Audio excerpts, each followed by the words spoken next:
تو اعتکاف عبادت تو بہت بڑی ہے کہ آدمی گھر در چھوڑے، اپنے اہل و عیال سے الگ ہو، مسجد میں جا کر ڈیرا لگا لے۔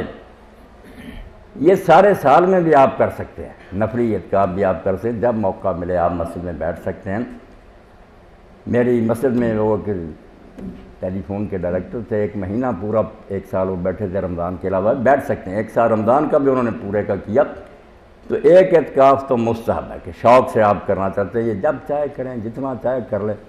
دوسرا اعتکاف مسنون ہے کہ رسول کریم علیہ السلام نے آخری 10 یا 9 دن جو ہے یہ اعتکاف کیا، اور 1 سال اگر رہ گیا کسی ضرورت کی وجہ سے تو آپ نے شوال میں پھر اس کی قضا کر لی، یہ مسنون اعتکاف ہے۔ ایک واجب اعتکاف بھی ہوتا ہے کہ جیسے اور چیزوں کی منت آپ مان سکتے ہیں کہ میں اتنے نفل پڑھوں گا، اتنی خیرات کروں گا، اس طرح اگر کوئی شخص منت مان لے کہ اللہ میرا یہ کام کرے تو میں اتنے دن اعتکاف کروں، وہ پھر واجب ہو جاتا ہے، وہ تو لازم ہے نا، پورا کرنا ہی پڑتا۔ یہ مسنون جو اس کا ثواب اگر کوئی نہیں بیٹھتا، گناہ نہیں، وہ واجب جو ہے نظر ہے وہ تو پوری کرنی پڑتی۔